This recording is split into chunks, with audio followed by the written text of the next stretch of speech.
உலகெங்கும் வாழும் அன்பு தமிழ் நெஞ்சங்களுக்கு வணக்கம். NBC செய்தி மடலில் ஹாட் டாக் நிகழ்ச்சியில் உங்களை சந்திப்பதில் மிக்க மகிழ்ச்சி. உலகளாவிய அன்பு தமிழ் சொந்தங்களே, நீங்கள் தொடர்ந்து பார்த்து வருகிற இந்த அற்புதமான நிகழ்ச்சிக்காக தேவனை நான் ஸ்தோத்தரிக்கிறேன். அன்பு நேயர்களே, தொடர்ந்து இந்த நாளிலும் கூட நமது கிறிஸ்தவ பெரியார் டாக்டர் பீட்டர் சாலமன் ஐயா அவர்களை சந்திக்கலாம். வாருங்கள் அன்பு தமிழ் சொந்தங்களே. ஐயா வணக்கம். ஐயா வணக்கம். தற்போது ஒரு புதிய போப் தேர்ந்தெடுக்கப்பட்டிருக்கிறார். இதை நீங்கள் எப்படி பார்க்குறீங்க? மிகவும் மகிழ்ச்சியாக இருக்கிறது. காரணம் என்னென்னா, உலகெங்கும் உள்ள 140 கோடி மக்கள் 70 நாடுகளில் அவர்கள் இருக்கிறாங்க. அவர்களுக்கு திருச்சபையின் தலைவராக ஒரு புதிய போப் உருவாகியிருப்பது பாராட்டுக்குரிய ஒரு விஷயம். குறிப்பாக ஐரோப்பா கண்டத்திலிருந்தே போப்பை உருவாக்கி கொண்டிருந்த அந்த வரலாறு மாறி ஒருவரை தேர்ந்தெடுத்திருப்பது மகிழ்ச்சிக்குரியதாக இருக்கிறது. அவருக்கு என்னுடைய மனமார்ந்த பாராட்டுகளும் வாழ்த்துக்களையும் நான் சொல்வதில் மகிழ்ச்சி அடைகிறேன். உலகெங்கும் உள்ள கத்தோலிக்கர்களுக்கு இது ஒரு பெரிய நம்பிக்கையும் ஆறுதலையும் ஒரு ஐக்கியத்தையும் உண்டாக்கும் என்று நான் நம்புகிறேன். ஐயா, இந்த புதிய போப் தேர்ந்தெடுக்கப்படுவதற்கு ஏதாவது ஒரு மாதிரி இருக்கிறதா? புதிய ஏற்பாட்டின்படி அவர் தேர்ந்தெடுக்கப்பட்டிருக்கிறாரா? அதாவது போப்பினுடைய வரலாற்றை கத்தோலிக்கர்கள் எப்படி பார்க்குறாங்கன்னா, ரோமாபுரியில் பேதுரு அப்போஸ்தலன் போய் அங்கே அவர் சிலுவையில் அறையப்பட்டு இறந்து போனார். அந்த பேதுருவிடத்திலிருந்து அவங்க தங்களுடைய வரலாற்றை தொடங்குறாங்க. அந்த வகையில் இப்பொழுது 267வது போப் ஒருவரை கத்தோலிக்கம் காண்பிக்கிறது. இந்த போப் கார்டினல்கள் என்று சொல்லக்கூடிய போப்புக்கு கீழே இருக்கிற அடுத்த ரேங்க் அந்த மக்களால் தேர்ந்தெடுக்கப்படுகிறார். பொதுவாக ஆரம்ப காலத்தில் இத்தனை மக்கள் இல்லை. இன்னைக்கு ஏறக்குறைய 133 கார்டினல்கள் இருக்காங்க. இதுக்கு முந்தைய போப்பினுடைய காலத்தில் 120 கார்டினல்கள் இருந்தாங்க. காரணம், கிழக்காசிய நாடுகளிலிருந்து ஒரு போப் உருவாக வேண்டும் என்ற ஒரு எண்ணம் அவர்களுக்குள்ளே இருந்தது. இந்த புதிய போப்பை உருவாக்கும் போது ஒரு சிந்தையோடு அவங்க கூடியிருக்காங்க. என்னன்னா, தேர்ந்தெடுக்கப்படுகிற போப் ஒருமைப்பாட்டை விரும்புகிறவராக இருக்க வேண்டும். He must be a man of loving unity.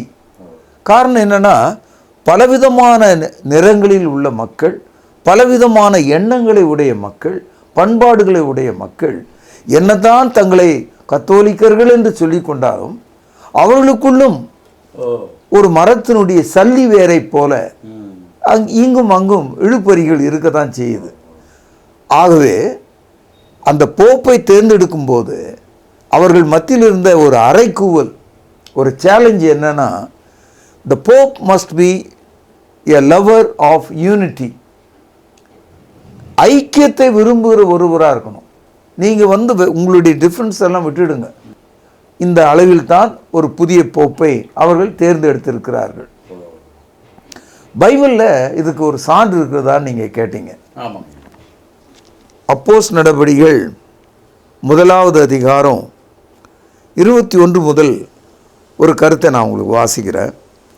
ஆதலால் யோவான் ஞானஸ்தானம் கொடுத்த நாள் முதற்கொண்டு கர்த்தராகிய இயேசுவானவர் நம்மிடத்திலிருந்து உயிரை எடுத்துக்கொள்ளப்பட்ட நாள் வரைக்கும் அவர் நம்மிடத்தில் சஞ்சரித்திருந்த காலங்களிலெல்லாம் எங்களோடு கூட இருந்த மனுஷரில் ஒருவன் அவர் உயிரோடு எழுந்ததை குறித்து எங்களோடு கூட சாட்சியாக ஏற்படுத்த வேண்டும் என்றான்.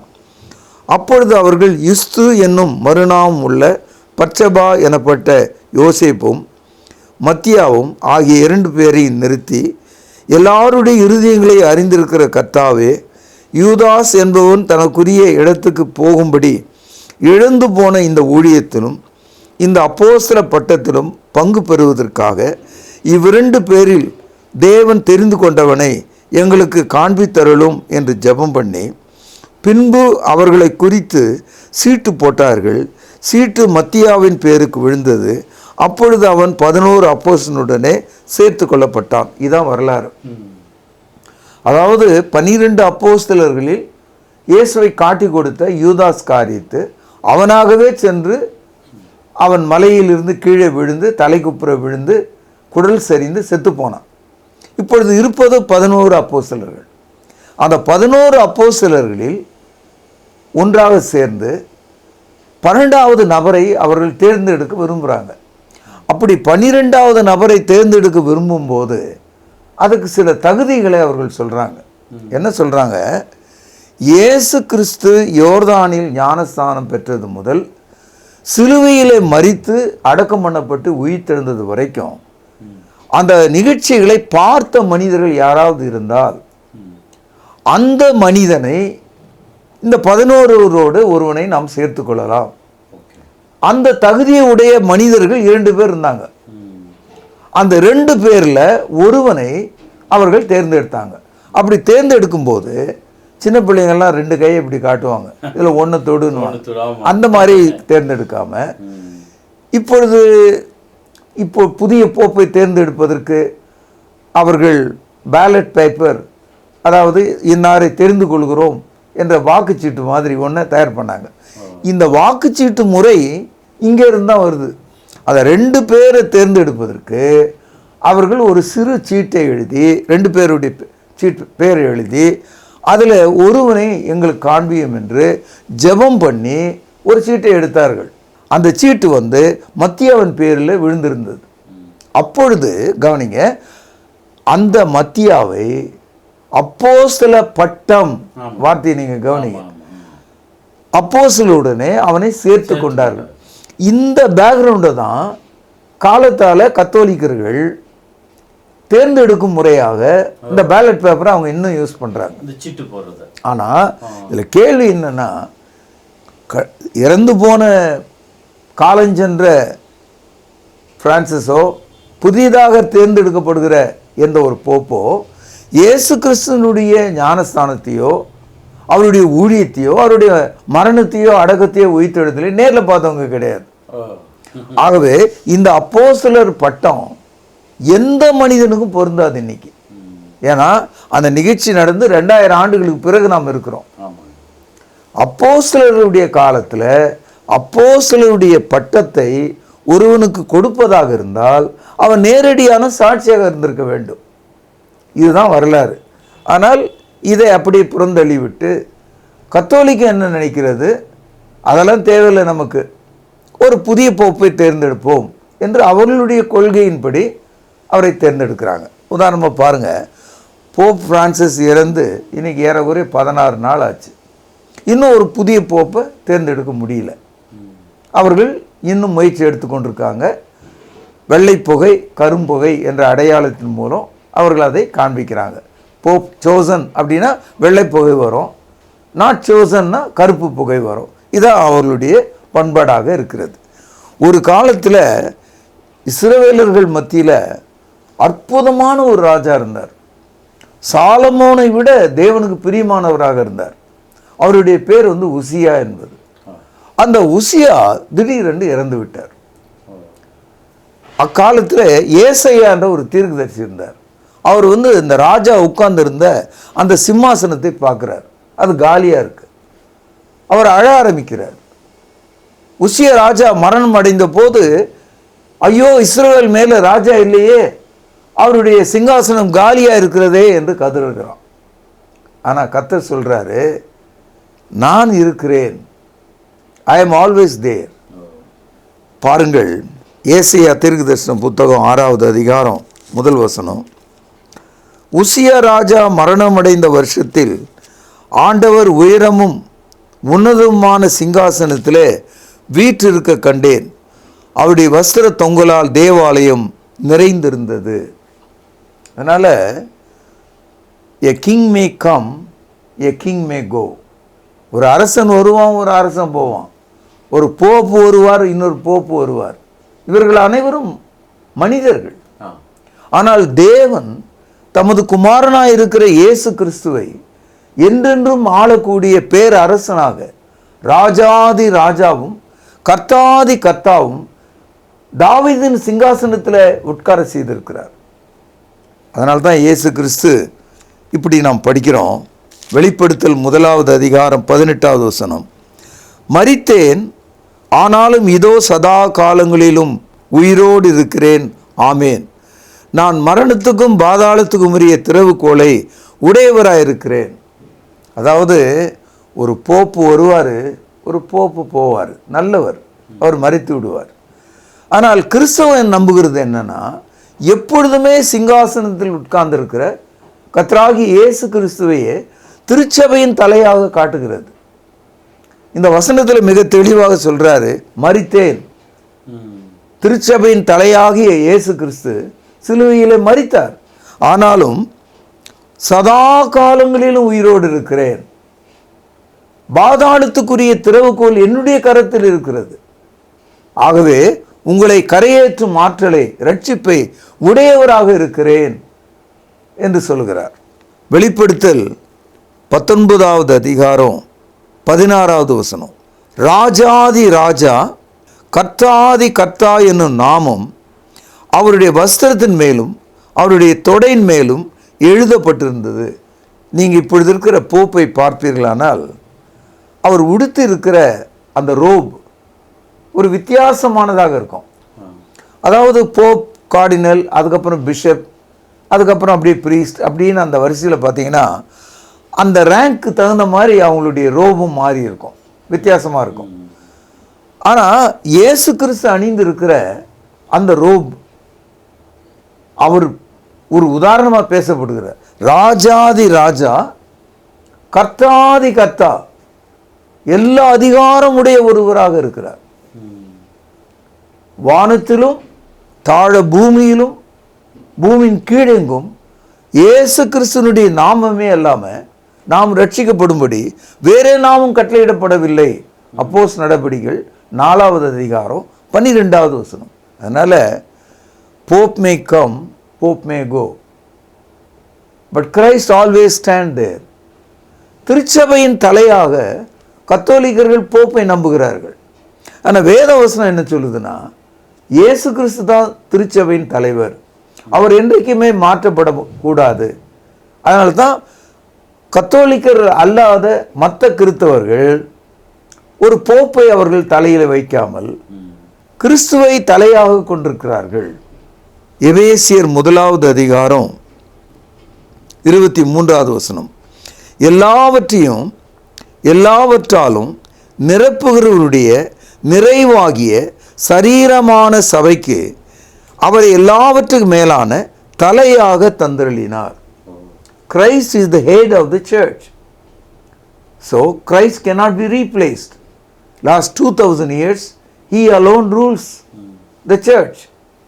அது மாத்திரமல்ல, சபை தலையாகிய கிறிஸ்துவை பிடித்துக்கொண்டு வளருகிறது என்று நாம் படிக்கிறோம். எபேசியர் 4ம் அதிகாரம் 15வது வசனம். அன்புடன் சத்தியத்தை கைக்கொண்டு தலையாகிய கிறிஸ்துவுக்குள் எல்லாவற்றிலேயும் நாம் வளர்கிறவர்களாய் இருக்கும்படி அப்படி செய்தார்.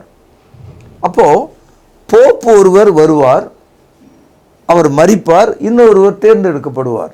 அது அவங்களுடைய விஷயம்.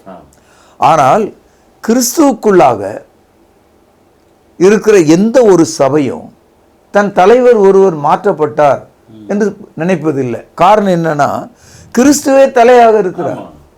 எப்படி நம்முடைய தலையை பின்பற்றி நம்முடைய உடல் வளர்கிறதோ வாழுகிறதோ, அதுபோல சபையானது உயிர்த்தெழுந்த கிறிஸ்துவை, அவருடைய அதிகாரத்தை, அவருடைய போதனையை, அவருடைய கட்டளைகளை பிடித்து கொண்டு வளருகிற ஒன்றாக இருக்கிறது. இதுதான் கத்தோலிக்கத்துக்கும் மற்ற சபைகளுக்குள்ள வேறுபாடு. அதாவது ஒன் ஷெப்பர்ட் ஒன் ஃப்ளாக் அப்படின்னு ஒரு வார்த்தை இருக்கு. ஒரே மெய்ப்பனும் ஒரே மந்தையும் ஒரு வார்த்தை இருக்கு. இதை இயேசு சொன்னார் நமக்கு. கத்தோலிக்கர்கள் இதை தினமும் சொல்றாங்க. இதே வார்த்தை தான் அவங்களும் சொல்றாங்க, ஒவ்வொரு கிறிஸ்தவர்களும் கூட சொல்றாங்க. ஆனா நாம அந்த மேய்ப்பனுடைய இடத்த ஒரு மனிதனுக்கு கொடுக்கலாமா? அந்த மந்தையில் இருக்கிற ஆடாக நாம் இல்லாம வேறு தொழுவத்தில் உள்ள ஆடாக நாம் இருக்கலாமா? இதை நாம் சிந்திக்க வேண்டும். ஐயா, அப்படி நீங்கள் சொல்கிற இந்த கருத்தை பார்த்தா புராட்டஸ்டன்ட் சபைகளும் பெந்தகோஸ்த் சபைகளும் இந்த கருத்தை ஆதரிக்கிறாங்களா? ஆதரிக்கல. இங்கே தான் ஒரு பெரிய ஒரு படுகுழி ஒன்று இருக்கு. சபை சரித்திரத்தை நீங்கள் எடுத்து பார்க்கணும். அதாவது வெளிப்படுத்தலுக்கு பிறகு இந்த தேதி வரைக்கும் சபையினுடைய வரலாற்றை நாம் எடுத்து படித்தோம்னா, இந்த போப்பு கூட 325 தான் இந்த போப் மார்க்கமே உருவாகுது. ஆனால் அவங்க பேதுருவை தங்களுக்கு அடையாளமாக சொன்னாலும் அந்த சரித்திரத்தில் அவங்களுக்கு இடம் இல்லை. த ட்ரூ போப், இன்னைக்கு நம்ம பேசுகிற போப் 325 தான் பதவியில் இருக்கிறார். இது அவங்களுடைய வரலாறு. இந்த போப்பு மார்க்கம் தவறானது, விக்கிரக வழிபாடுகளை போதிக்கிறது, பாவ மன்னிப்புக்கு சீட்டுகளை விற்கிறது, போர் செய்கிறது, இன்னும் பல குற்றச்சாட்டுகளை 15வது நூற்றாண்டில் மார்ட்டின் லூதர் என்பவர் பார்க்கிறார். இந்த மார்ட்டின் லூதர் என்பவர் போப்புக்கு கீழ் இருக்கிற அந்த கார்டினல்களில் ஒருவர். இன்னைக்கு புதிய போப்பை தேர்ந்தெடுக்க 133 கார்டினல்கள் அங்கே இருக்கிறாங்க. அதுபோல 15வது நூற்றாண்டில் இருந்த கார்டினல்களில் ஒருவர் தான் மார்ட்டின் லூதர். மார்ட்டின் லூதர் புதிய ஏற்பாட்டை படிக்கிறார். அதில் மெயினாக அவர் என்ன கவனிக்கிறாரு, விசுவாசமா கிரியையான்னு ஒரு கேள்வி கேட்குறாரு. Faith or work. இப்போது நம்ம ஆண்டவர் ரட்சிக்கிறாரு, நம்முடைய கிரியைகள்னால் ரட்சிக்கிறாரா, விசுவாசத்தினால் ரட்சிக்கிறாரா? கிருபையினாலே விசுவாசத்தை கொண்டு ரட்சிக்கப்பட்டீர்கள், எபேசியர் 2ஆம் அதிகாரம் 8வது வசனம். ஒருவனும் பெருமை பாராட்டாதபடிக்கு இந்த ரட்சிப்பு தேவனுடைய கிருபையா இருக்கு. கத்தோலிக்கம் கிரியை போதிக்கிறது. அவங்க எல்லாமே மணி எண்ணுவாங்க, செயல்படுவாங்க, உபவாசமாக இருப்பாங்க, எல்லாமே கிரியையாக இருக்கும். இதுதான் முதல் வேறுபாடாக மார்ட்டின் லூதர் பார்த்தார். 95 குற்றச்சாட்டுகளை அடுக்குகிறார். இது எப்போ நடக்குது? கத்தோலிக்கம் உருவாகி ஏறக்குறைய ஒரு 1000 ஆண்டுகள் ஆயிடுச்சு. 15வது நூற்றாண்டில் இது நடக்குது. அப்போது மார்ட்டின் லூதர் வெளியே போயிடுறார். மார்ட்டின் லூதர் வெளியே போய் இதெல்லாம் சொன்னதுனால கத்தோலிக்கம் அவரோடு சேர்ந்தவங்கள இவன் எதிர்ப்பாளன். இந்த நீங்கள் பார்த்தீங்கன்னா புரொட்டஸ்ட் என்ற வார்த்தைக்கு எதிராளிகள் என்று நாம் அவர்களை சொல்லலாம்.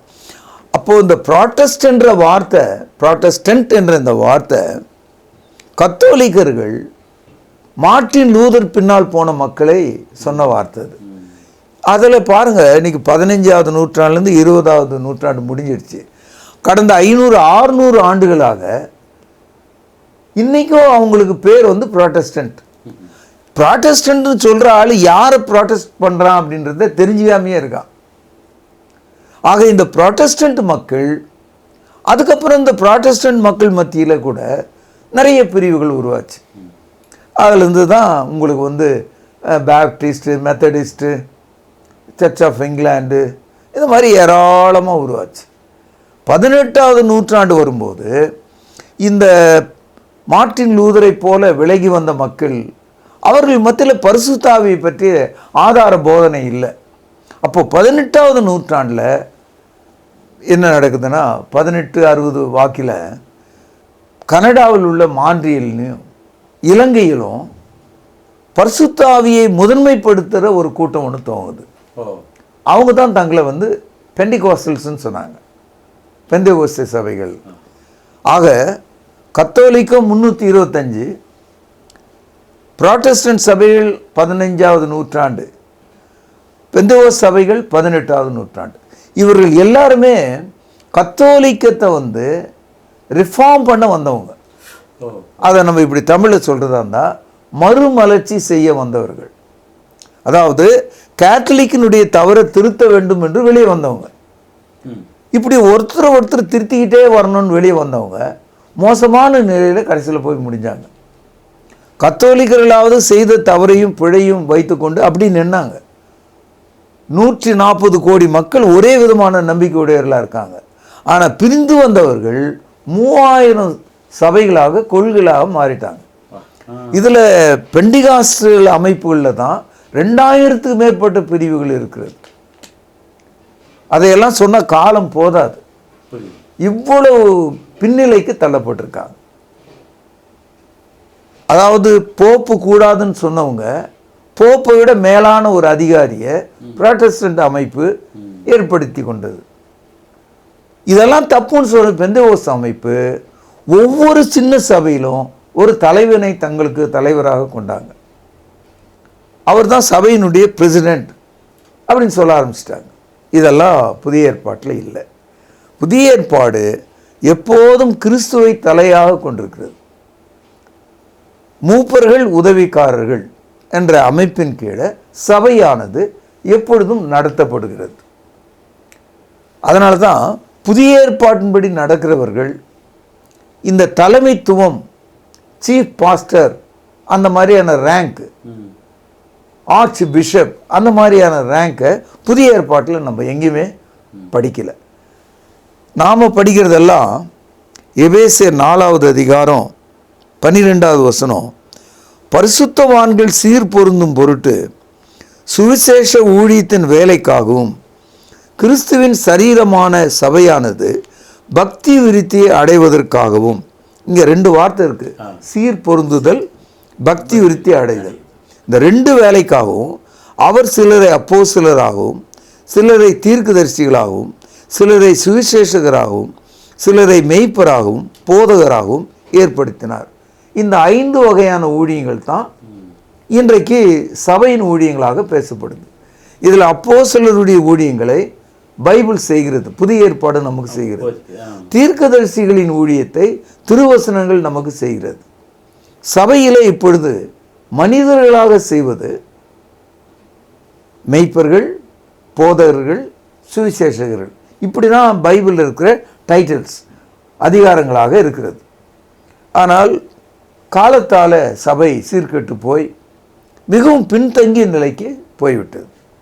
இதையெல்லாம் நாம் எடுத்து சொல்லுவதற்கு எப்படி ஒரு சர்ஜிக்கல் ஸ்ட்ரைக்குன்னு சொல்லுவாங்க, அந்த மாதிரி இந்த நிகழ்ச்சியை நான் உங்களுக்கு எடுத்து சொல்ல வேண்டியது கட்டாயமாக இருக்கிறது. பைபிளில் ஒரு வார்த்தை இருக்குது, காது உள்ளவன் கேட்க கடவன். He that hath an ear let him hear.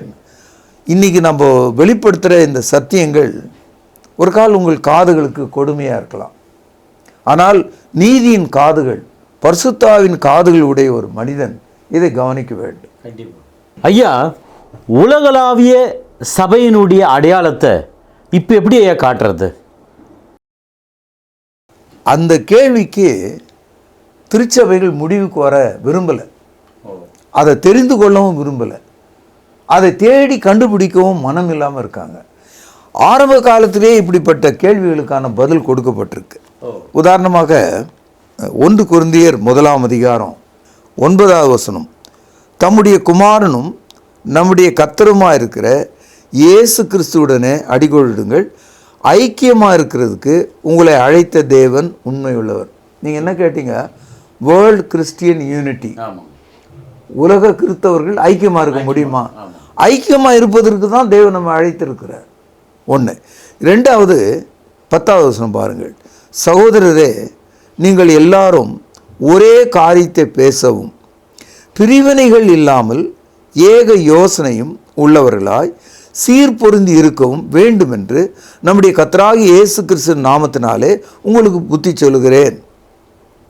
12ஆம் வசனம் பாருங்கள், உங்களில் சிலர் நான் பவுலை சார்ந்தவன் என்றும் நான் அப்போலோவை சார்ந்தவன் என்றும் நான் கேபாவை சார்ந்தவன் என்றும் நான் கிறிஸ்துவை சார்ந்தவன் என்றும் சொல்லுகிறபடியால் இப்படி சொல்லுகிறேன். 13ஆம் வசனம் பாருங்கள், கிறிஸ்து பிரிந்திருக்கிறாரா?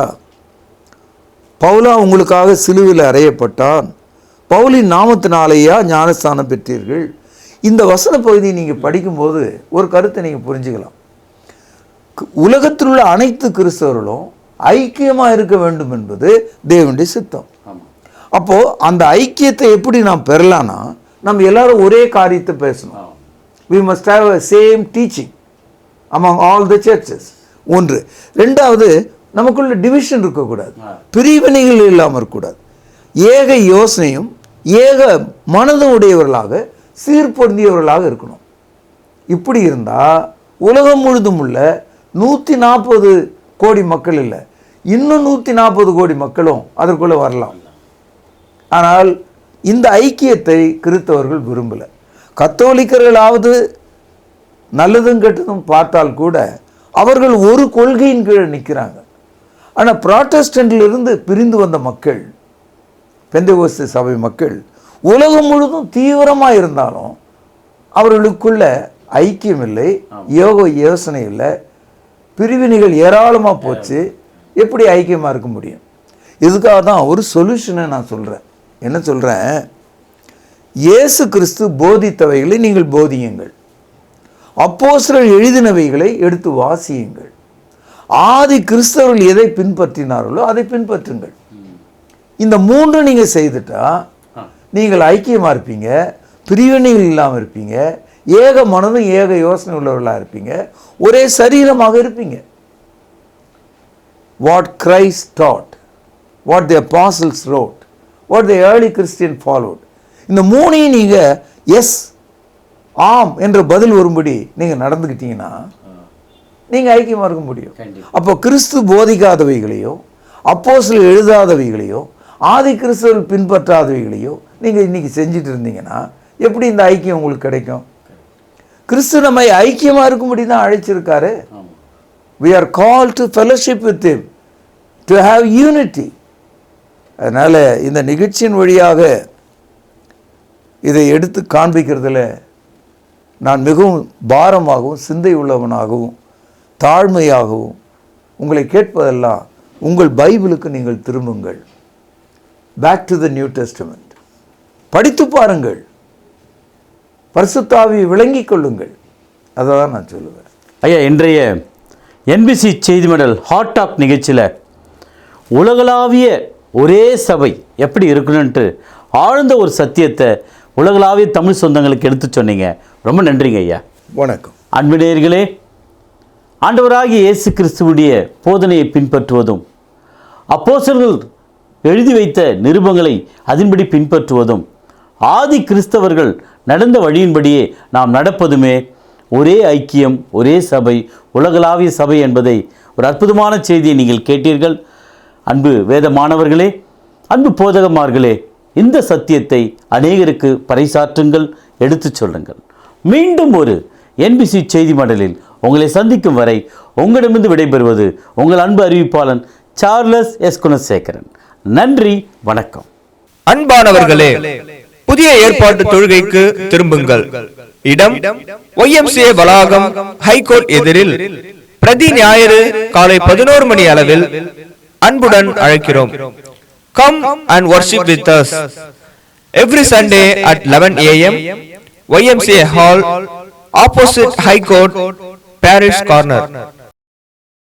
தொடர்பு கொள்ள வேண்டிய முகவரி: திருமறை நேரம், 58 சர்ச் தெரு, குமரன் நகர், சென்னை 6,82,000. செல்போன் 9385500882.